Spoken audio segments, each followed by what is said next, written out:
Hi guys, I'm just getting everyone started.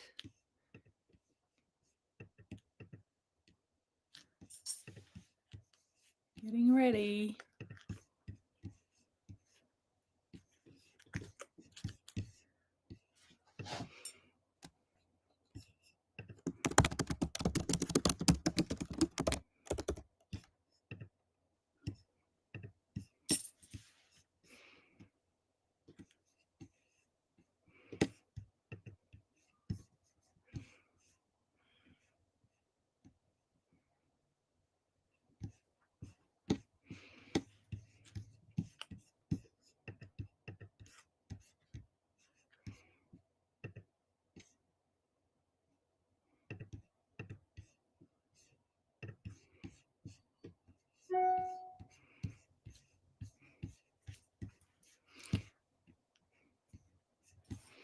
I'm live on YouTube.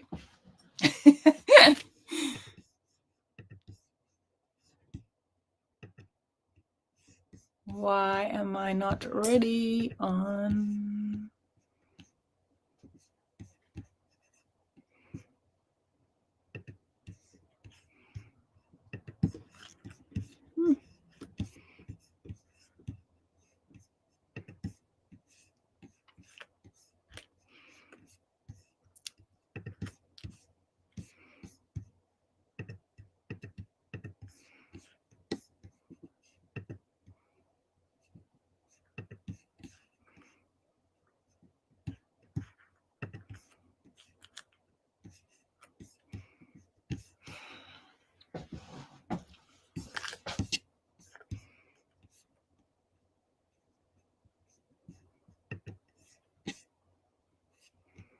We good.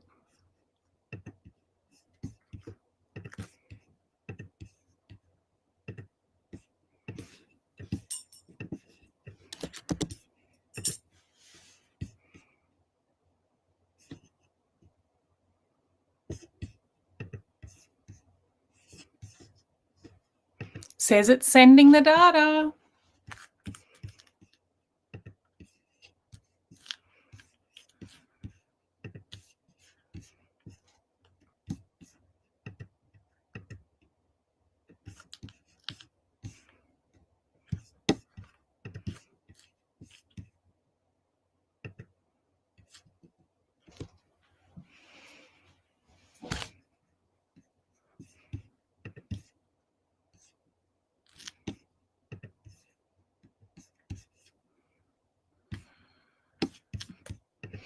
Okay. We're not live in the group and it's not connecting.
Happy Friday. Are we there? Hi ladies, anyone there? Let me know. I've been live on YouTube for like 5 minutes while I figure this out. Oh my goodness. Glasses off. How's everyone? Happy Friday. So good to be here. So good to catch up with you guys. You guys have had a great week. The Australian girls are quiet. It has been super cold, and that's why it's jeans day for me today. I've got the heating on, but I needed to stay in the jeans, and perfect week to do that because I get to show off the Starfish Beach shirt. So I hope you don't mind. I think that was a great call, don't you?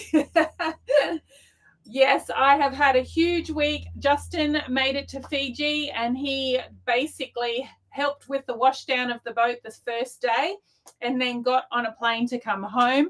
So those of you who are friends, like Facebook friends, you will have seen my other posts, but my mum had a fall last week and broke her hip. So that sort of sent me into a spin.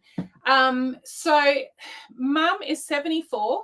She is super fit. She walks every single day. She goes swimming at the beach, even, up until even in winter. And I'm like, Mum, it's too cold. And lately she's been saying she's struggled to warm up after it. Anyway, she still coaches rep basketball and she's got the under 14 girls team this season. And so she was at training and one of the girls ran into her and didn't see her and she went splat and she hit her so fast and so hard that Mum didn't have a chance to put hands down and catch herself. And so she landed straight on the hip and broke her hip. Now, when you're getting old, like a broken hip sounds terrifying, right? Mum, she's just so determined that that's not going to be her story. And so she has been determined to get better. So it was like a Wednesday night. It was 4:40, something like that. My sister Christy had been out training. So she actually is a basketball coach. That is her job, my sister Christy. And so she was out, had been over the mountain out in Armidale doing a basketball camp that day. And she was on her way home, but still too far away to get to Mum quickly. Amy makes pies, so she was busy with that. And she has 2 little kids, so it's harder for her to up and leave. So Mum called me and I could just hear in her voice, she's like, I've had a fall and I can't get up and they can't get me up. And I could just hear in her voice that she was worried, right? And so I'm like in the middle of cooking dinner. Justin's away. I've got the 2 kids at home. I'm like, okay, Mum, I'm coming. I'll just got to figure it out, but I'm coming, right? And so I call my sister Christy, who's the organized one. She's always the organizer. I'm a bit, woo. And she's like, no, I'm still over the mountain. You'll have to go. And so luckily Justin's mum lives right around the corner and I called her and she's like, no problem, just go. I'll finish dinner and I'll sit with the kids. So I rushed into town thinking they'd already called the ambulance. I was thinking that the ambulance would get there before me and I could maybe go straight to the hospital. As it was, the ambulance was super slow coming. And so I got to the stadium and she was all rugged up. They'd got her into a wheelchair and she was fine, but she was shaking. She was gone into a bit of shock. And yeah, so we waited around for the ambulance. That took another 40 minutes or so. And they came in and they asked her a few questions. And I guess they were ascertaining at that moment it's a broken hip. They gave her the green whistle. I don't know, is that just an Australian thing? I'm not too sure. It is some sort of woo, makes you go all some sort of anesthetic, I guess, but still conscious. And so then they had to get her into the chair.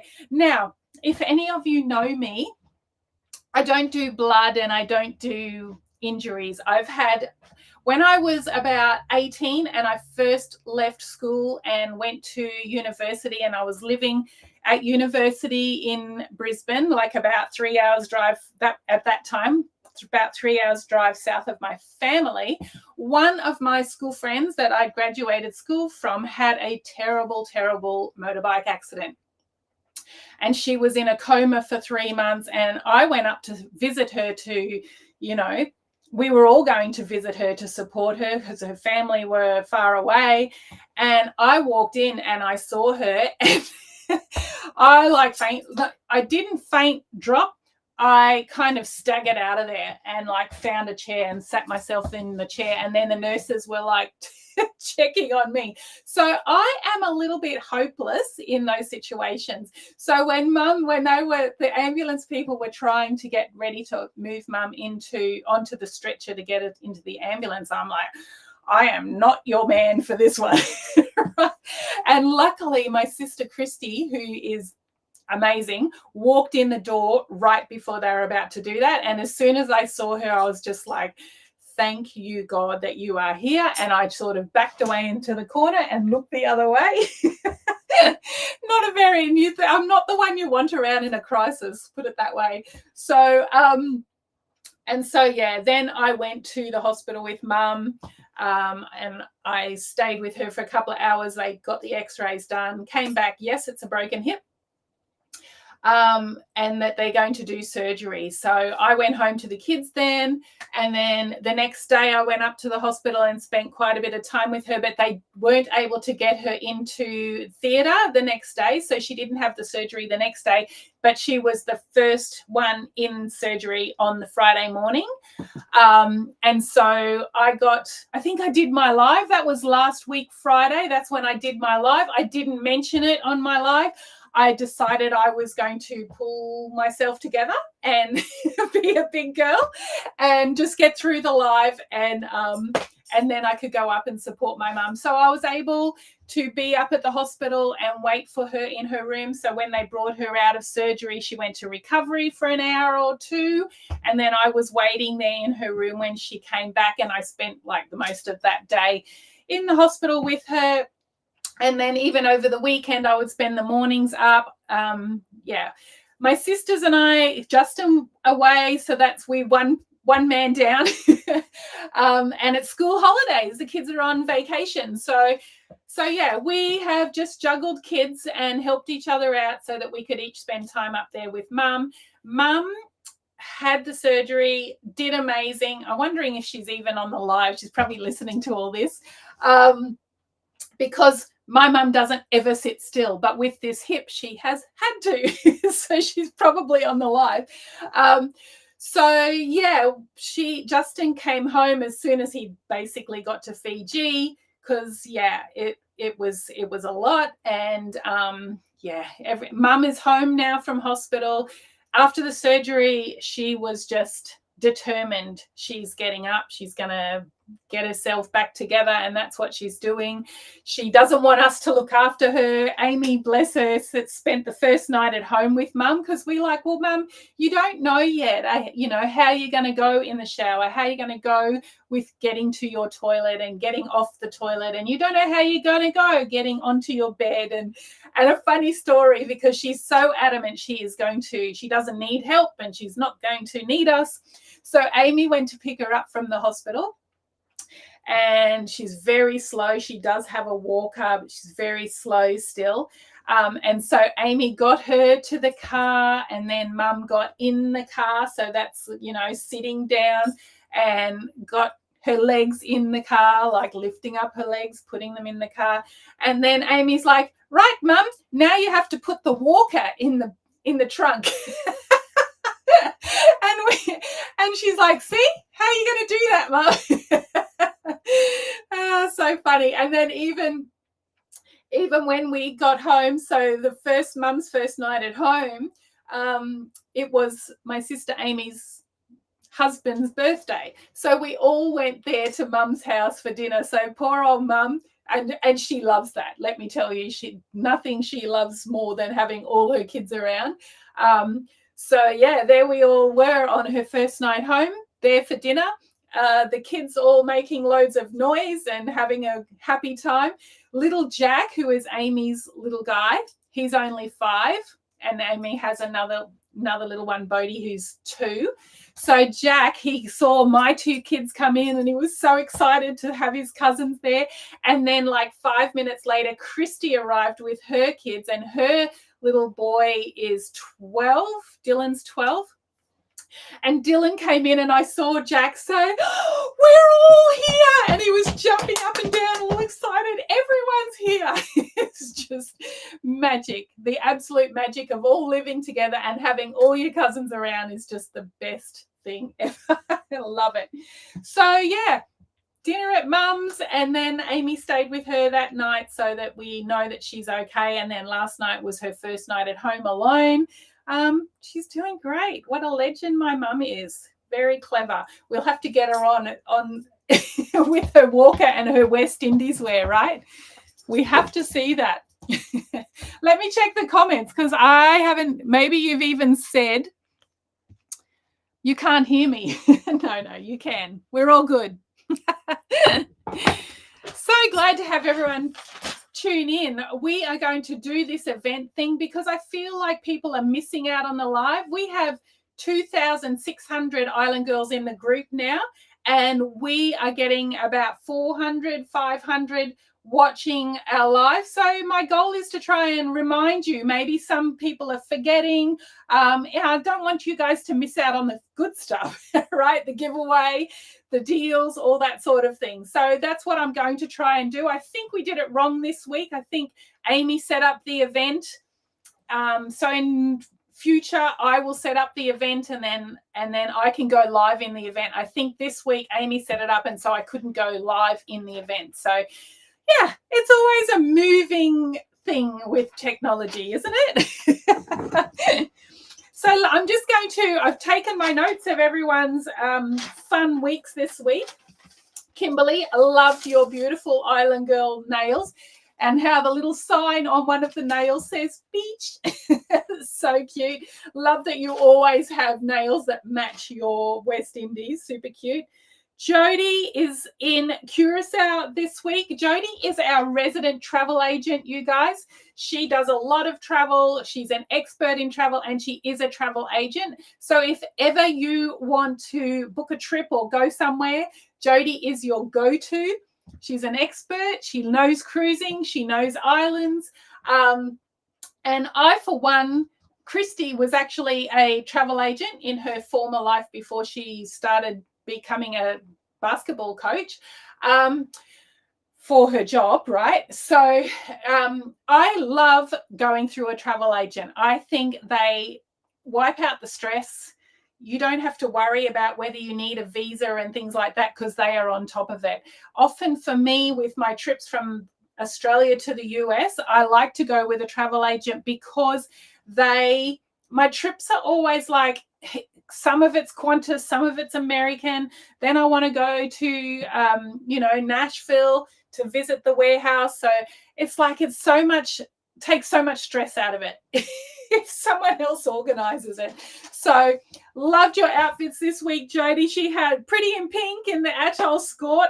She obviously loved the skirts and they are great for traveling, aren't they? Because you covered and you're really covered, no one can see nothing. So, because she had on the sand dollar skirt as well. So super cute. Pam had a 98-degree Fahrenheit day, which a lot of you seem to be having. Thank you, Pam, also for sharing that is 36.6 degrees Celsius, because as you all know, I have never been able to figure out the conversion from Fahrenheit to Celsius. So that was super handy that you put that. Hibiscus dress and following Kim's selfie instructions, she said.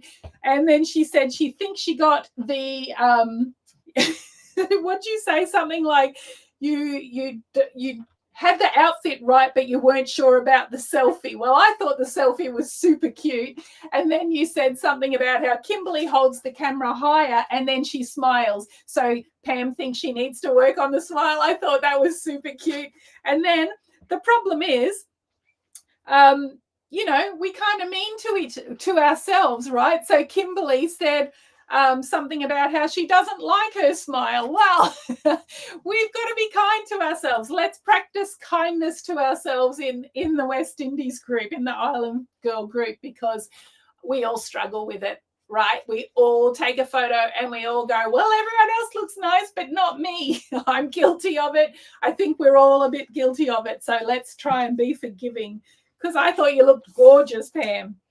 Michelle Thanks for sharing that pineapple-shaped Christmas tree. That was super cute. Loved that. Deb, we are loving your adorable puppy photos. Keep the puppy photos coming. Always cute. Jennifer does a lot of great puppy photos. And you've also got the grandkids in and out of your life as you're babysitting. It's so good. So, yeah, keep those puppy dog and grandbaby photos coming, everyone, because we all love them. And that's the whole purpose of the group, is to make each other smile, right? And kindness, and escape from, you know, the hatred on Facebook, the nastiness. So let's stay away from that. And that's the nice thing about this group. There is none of that in our group. It's just the best. This is the spot to come for happiness and smiles and bright colors and cute puppies and grandbabies. It's just the best. Absolutely. Tammy, cute classic vintage boho shell dress on this week. And then Jennifer, she also had on the sister dress of that, the pina colada dress. Looking gorgeous, both of you. And also congratulations, Tammy, on your great results after your knee surgery. Sounds like you are going great. You must have done a good job with all your PT, right? Kathy, loved that photo of you feeding, you off to do your cat feeding in your palm tree dress, tropical blue. You know that palm tree dress, tropical blue, was one of the best sellers of all time. And so that is something I have recut this season, just because all the new people that are coming in the group, they have missed out on some of those vintage styles. So that's what I'm trying to do. I'm trying to recut some of the ones that were favorites with the Island Girls, because then the new girls get to shop them as well. Super cute. Kathy also ordered the ocean floor dress in navy. I had one hanging up here somewhere. I don't know where it is now. So she ordered it from Australia. Now, that is the previous version of the ocean floor dress, and I was actually thinking of recutting the new ocean floor dress in the navy blue. So Kathy ordered it from the Australian website and received it, and then discovered it was too small because it was a different fit. So yeah, what do we do in that situation? I most certainly do not expect you to send it back to Australia. That would be very expensive. Technically, things on sale are not to be returned. However, if there's a problem, I am not the sort of person that would say no. So I do suggest you post it in the W West Indies Wear Revisited page. So that is the group that we set up so that you guys can on-sell things that you know, have lost weight and now it's too big, or, you know, on-sell the things that didn't fit or you didn't like. So if anyone needs a link to that group, I'll post it in the group later so that you can join. But there are usually Island girls that would love to get that dress and not have to pay international shipping to get it here. So let's try that. I'll invite you in. Let's do a post and see if it works. And if it doesn't, then we can talk about returning it. Okay. Phil, you looked adorable in that sail away tank top with the classic shorts from 2 different collections. Perfect match. I just love that we can do that with the colors, and you can really pull your outfits together. It's just awesome. You looked adorable. Amy said the quote of the week comes from Amy, who did 2 different lots of shopping. She bought some of the KVL line from the other website this week, and she bought some West Indies wear. And her quote of the week was, "My credit card is hot, but I am not." I love that, because the whole thing about wearing West Indies is the clothes are designed to keep you cool even when it's hot, because they're breathable. The air goes through them. The sweat dries off your skin. You're not like sitting in that sweaty mess that is still inside your shirt because it's a polyester, and that's like wearing a plastic bag. So the irony of your credit card being hot but you're not, I just thought that was fantastic. So funny. And also great to know that you had a super fast delivery. The warehouse in the US is based in Tennessee, Nashville's Tennessee. And so she placed the order on the 14th and had it on the 17th, which is just amazing. And yeah, our warehouse are just awesome. I just love them. So good. Stephanie, looking adorable in your vintage Wishes tunic with the palm tree behind you. Super cute. And she posted a picture of the Billabong truck that she saw in Pensacola Beach. So good. She thought of me. Well, there you go. I was head designer for Billabong for 5 years. That was my dream job. It really was. I really loved it. I traveled a lot. It was a fantastic job. But by the time I left, I was exhausted because I had worked like 60, 80-hour weeks sometimes. I was young. I had lots of energy, but it was exhausting. Tammy, you mentioned that there was a problem with the armhole on the Venice top with the embroidery. I should try that on. What was the problem? Was it too tight? I'll have to have a look. I'll have a look a little later. But let me know what the problem was with it.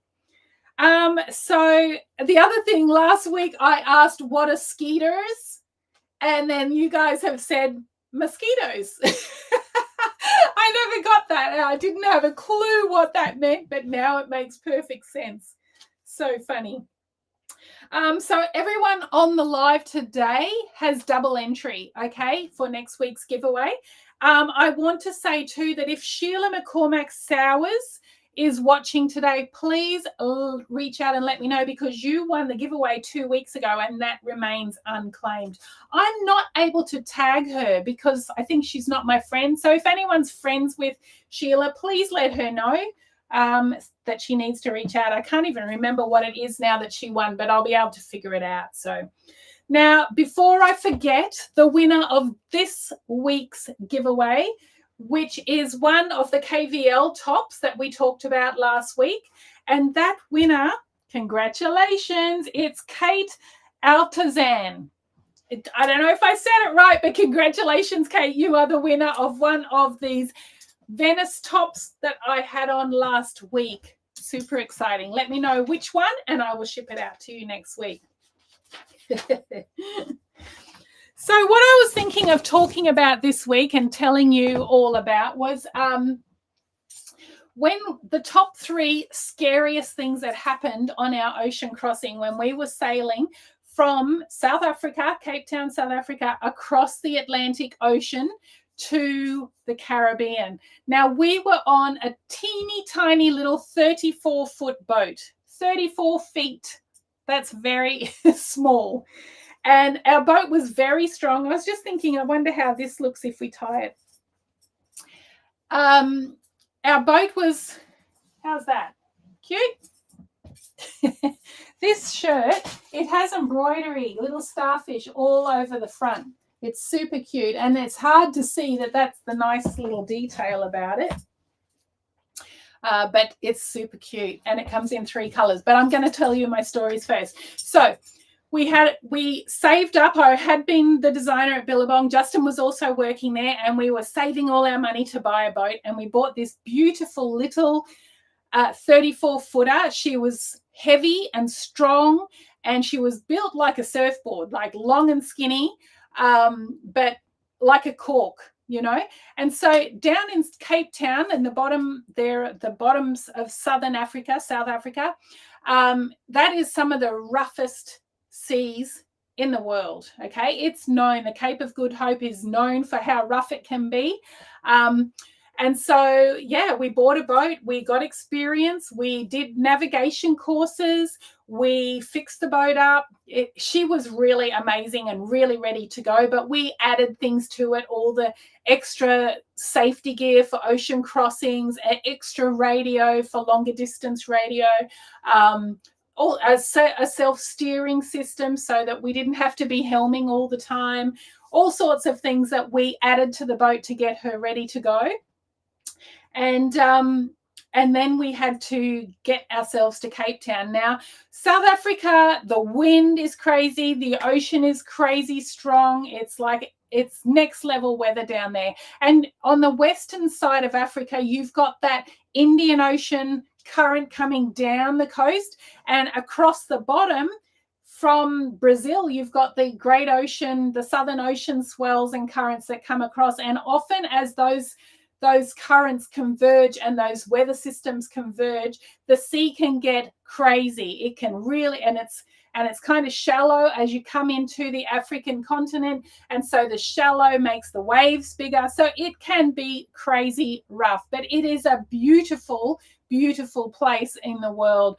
The wildlife down there is phenomenal. The sea is alive with creatures. There's whales, there's sharks, there's seals, there's penguins. Like, the sea is really, really amazingly pristine.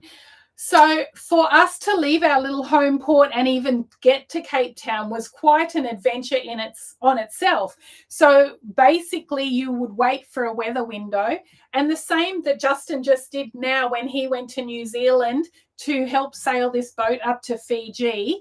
They also waited for a weather window and made sure that they leave on the back of a system that has the right winds to get them there safely. And that's what we did as we sailed down the South African coast from our home port of Port Elizabeth.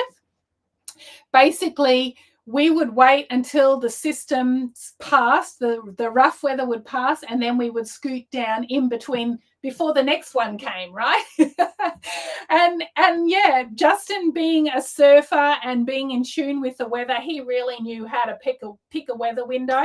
So when we went, we actually had fantastic weather, except our last little bit getting into Cape Town. We were sailing across False Bay and the wind was picking up, and it was picking up to Cape Town wind. Like, it gets super strong down there. And here we are on our boat sailing along, and we actually had one gust that completely knocked the boat over. The mast didn't go in the water, but it was pretty close. Like, we were... That's the thing with all the ballast in the bottom of the boat, that keeps you up, makes you come upright again. But I was sitting inside when that happened, and I was sitting at the chart table, and we went over and all the kitchen cupboards opened and all the things fell out on top of me. So tea, coffee, sugar. And the boat went over so far that our portholes on the side, you could actually see the water coming, not into the boat, but you could see it rushing by the windows. Like, oh, that was that was a hairy one. So Cape Town winds was an experience. Once we got to Cape Town, we just chilled there for a while. We actually waited about a month before we actually set out across the Atlantic, because we were waiting for the most perfect weather conditions. Now, we were on a tight schedule because I had been in South Africa for 5 years. I had been working at Billabong, and they'd always arranged a work permit for me. But as we were getting ready to go sailing, my last work permit that they got for me, the South African government stamped in there, no further extension, right? So I had to get out. So by the time we got to Cape Town, and we're waiting for weather, but also we've been told we need to leave. I think we stamped out on my last day. We went to see immigration. They stamped, and I was supposed to leave. And then because of weather, we stayed maybe 3 days more. I don't know what the rule is. No one came knocking, but it was like, we really need to leave, but we're not going to go out there into a crazy wild African sea either. So when we left Cape Town, a whole bunch, maybe 6 other boats left at the same time. So we kind of were all talking to each other and figuring out which is the best time to go.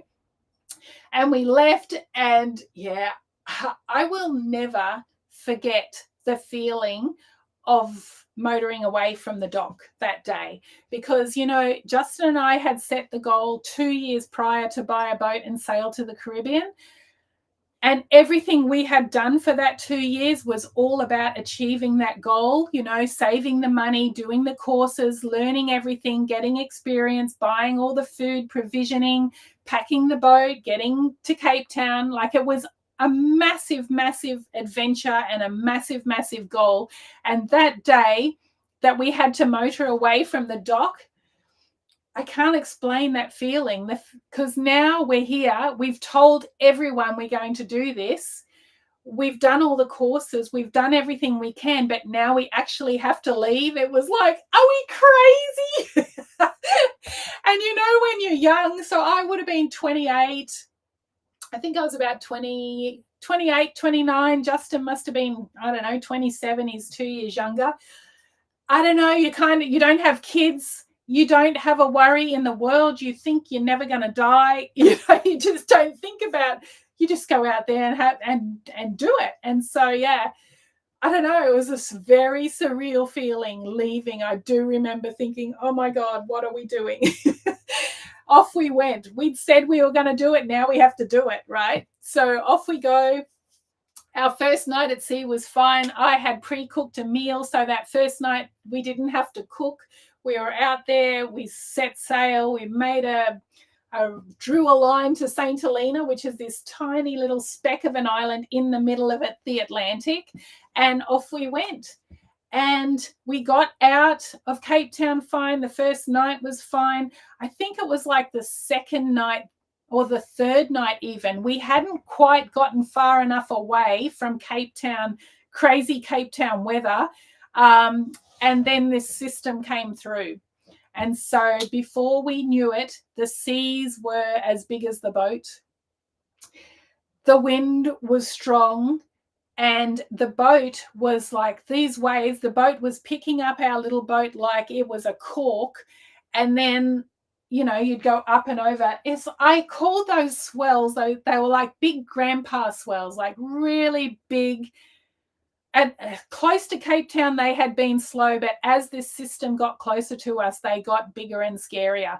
And basically for 2 nights, I think it is. I don't really know, because we stopped writing in our logbook and we kind of lost track of time. We couldn't really cook in those conditions. So we were just eating snacks. We couldn't have meals. And for the 2 nights during this storm, when we were steering the boat, we were looking backwards over our shoulder and keeping the backside of the boat into the waves, because as the waves picked us up, we didn't want to go straight down the wave, because then you can do one of these and that's deadly. As the wave picked us up, we had to surf down the side of the wave. So you had to kind of steer the boat and surf the boat down these massive waves. And so you had to steer. We had to have someone on the helm at all times. It was dark. I didn't even know how we saw the waves, you know, you just could feel the boat and know how to drive her. But yeah, that was the first scariest experience on our ocean crossing, and it was exhausting. We had hardly any sail up, because you don't want to have too much sail in those strong winds. So we had only a little bit. We tried to use our engine, but our engine then had problems. And I think in hindsight, what that was because we were getting shaked around so much, the fuel in the fuel tank also got shaken up.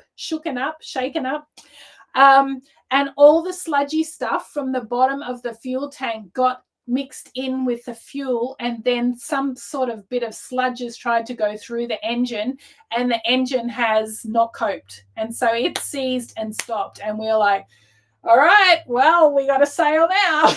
Right? It's crazy. So yeah, it was a super crazy, you know, eye-opening start to our journey. And after that, and the seas calmed down, we were fine with weather after that, but that was sure a hairy start to the whole trip.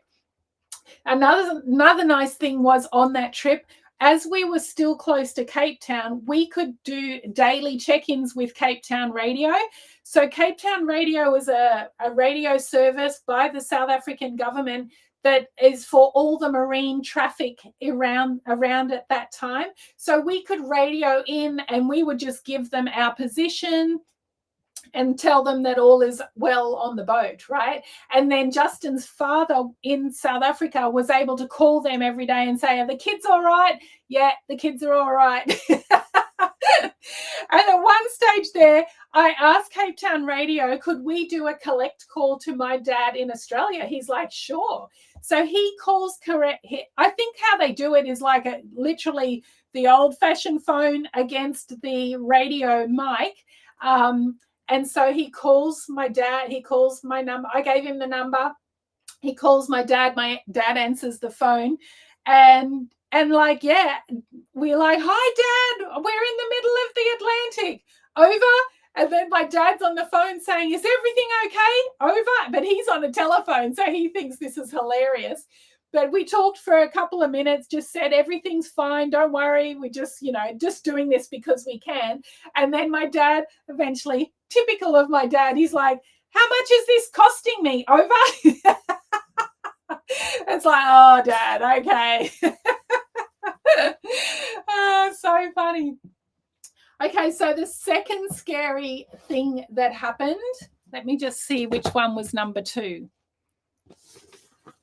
Oh, I know what it was. Okay, so we got to St. Helena. It took about 16 days to get there. Then we had about a month there on that island because we were, I don't know, just enjoying being able to go onto dry land. And then we had to do the next section of our journey. So this next section is from the island of St. Helena to Ascension Island, which has a US Air Force base on it.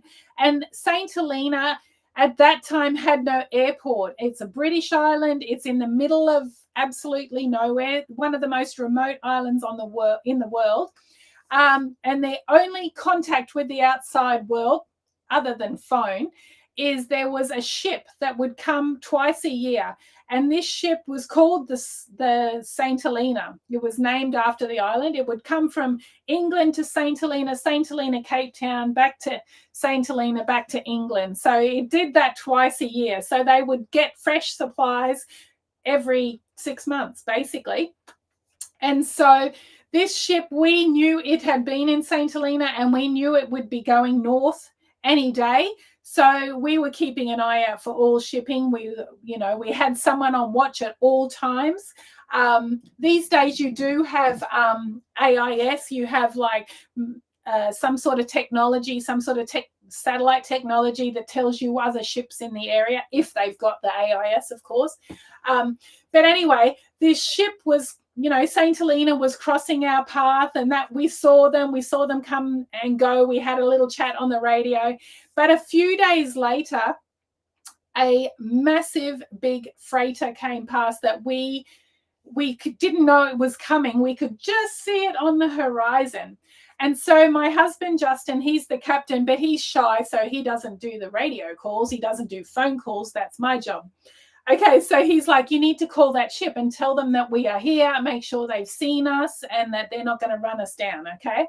So I get on the radio, big ship, big ship, big ship. This is the tiny yacht Maroba.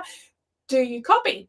And so they come up and they would say, yes, we copy. We see you on our radar. We've got you. It's all good. So then they decide, because there's a woman out here in the middle of the Atlantic, let's go have a look. And so this ship is getting closer and closer. And Justin's like, are you sure that they said they'd seen us? I'm like, yes, I'm sure they saw us. Get on the radio again and just make sure that they've seen us. Okay. Big ship, big ship, big ship. This is the tiny yacht Maroba. Have you seen us? Over. Yes. We're just coming in for a look. And then they just kept getting closer and closer. And when you are in, like, every horizon is just the sea, and this ship is coming, even if it's coming past you, it looks like it's coming for you, right? Justin had me call them three times, and it was like, how do you know you're talking to that ship? Like the stress, it's like the stress of being out there in the middle of nowhere is like, life on steroids, like stress on steroids, right? So eventually, no, they've seen us. Yes, they're not going to hit us. Don't worry. And they came past. They were probably, I don't know, 100 feet away, 100 meters away. I don't know. They were too close for comfort in that vast ocean, but it was the most exhilarating thing. It was a massive container ship, and they only had 12 crew on board, but all 12 of those crew seemed to come out, and they were like, whoa, and we were cheering and waving. Like, that's the only humans we've seen in days.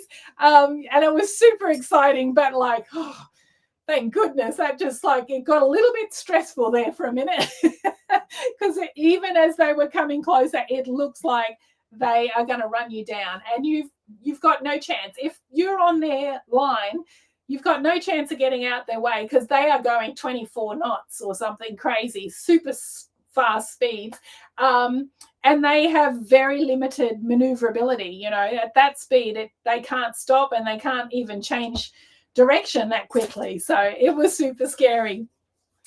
And then the third scariest thing was that we nearly hit a whale. So this was off the coast of Brazil, and it was nighttime, and Justin and I, it was around about 8 p.m. It was dark. It was very, very dark. And we were changing shifts. So he was coming off shift, and I was going, I don't know whose turn, who was coming on or who was coming off. But normally I would make him a cup of coffee, and we'd sit and have, 10 minutes chat in the cockpit before one of us went to bed. And so there we are, we're sitting in the cockpit having our little chat before before the shift change.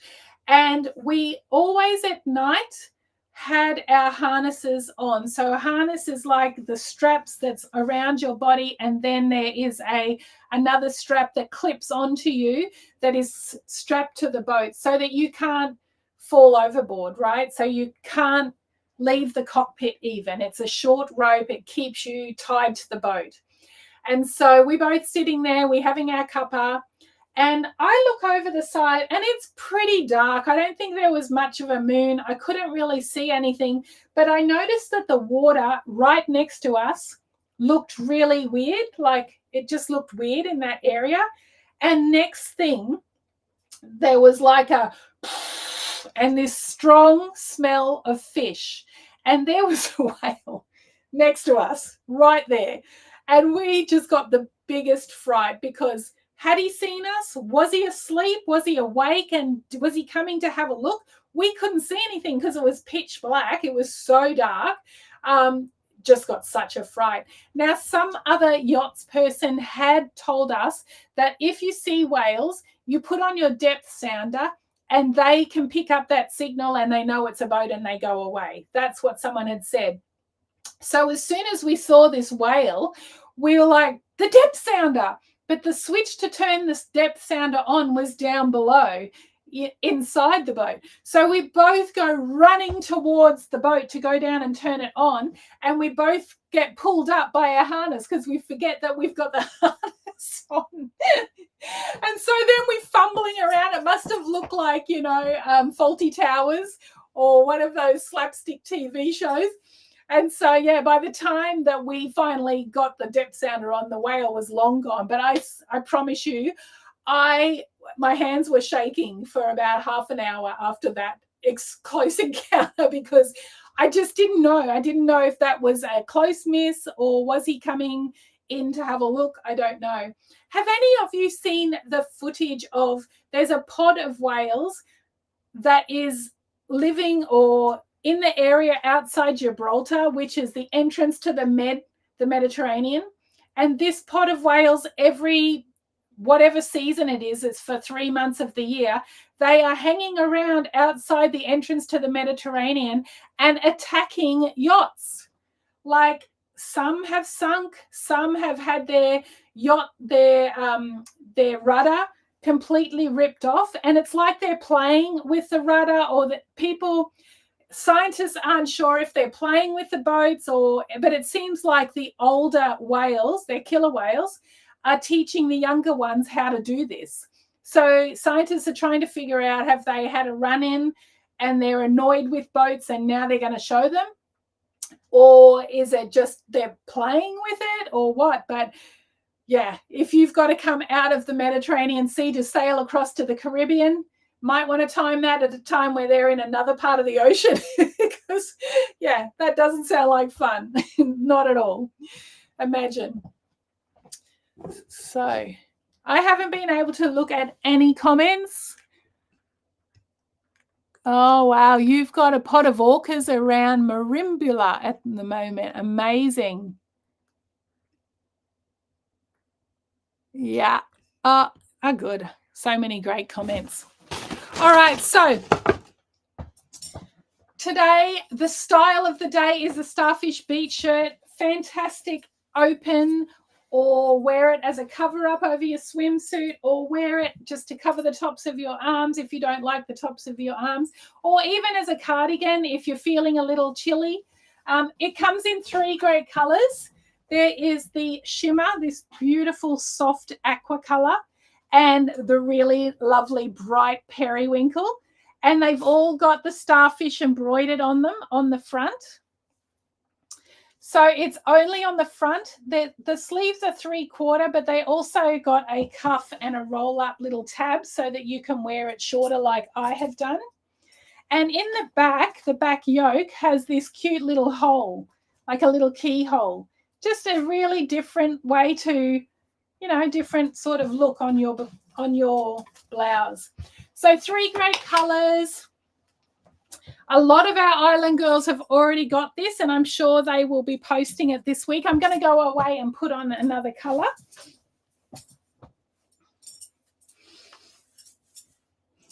A lot of you probably already have this top, but some of you won't. And so I've got a deal for you if you wanted to catch up to the other girls. The white actually sold out, and I had to recut it. So we've got that one recut. So there's the shimmer with my jeans. I've got to show you my shoes, guys. I had this old pair of Converse that I had years ago that were all faded, and I got them out and I threw them in the washing machine and dried them out. And then I asked Evie, my daughter, who's creative, to decorate them. So she's painted them with Posca pens. They're so cute. And I said to her, do you want to do a pair for yourself? She's like, I would never wear that, Mum. I'm like, I think they are the cutest. I love them.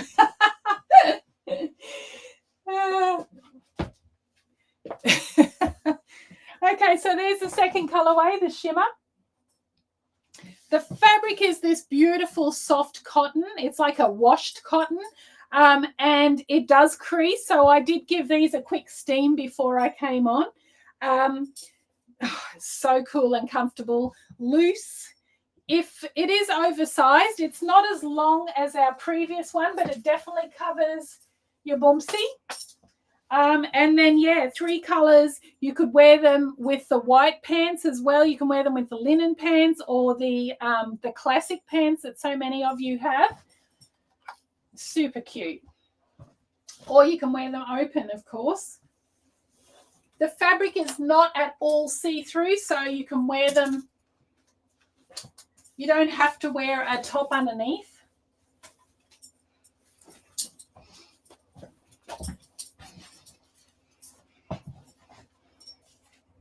Just loose and comfortable and really cool to wear. Great for summer. Gives you that sun protection off your shoulders, but without making you hot. Oh, you can't see the keyhole because I got the tags there. Is that better?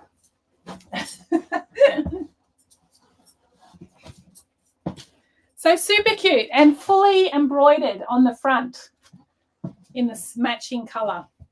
All right, so let's talk about the deal.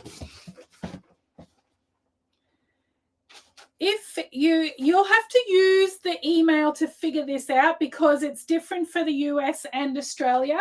So refer to the email that should be in your inbox now or at the end of the live. If you're buying one of these, you can get one of our cotton tops for free.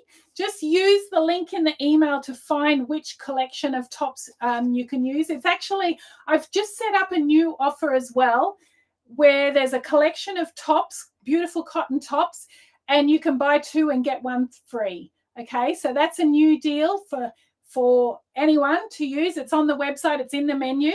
So if you're buying one of these, add one of those tops and you can get it for free. If you're buying two of these, you can get $8 off each by using the code BEACHSHIRT2. And if you're in Australia, you'll actually get $11 off each. And if you're buying three, perhaps you want one of each color or you want to buy one for a girlfriend. If you're buying three, the code is BEACHSHIRT3 and you can get $10 off each. Or in Australia, you'll get $13 off each. Okay, so that's the three codes for this week. But yeah, use the email to find the garments and find the item that you can get free if you're just buying one. Okay, so yeah, I love giving offers, as you can tell.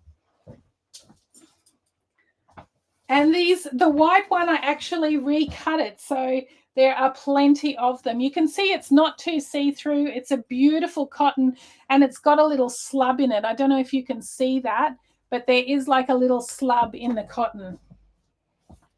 And then the buttons are a shell button, little tiny shells.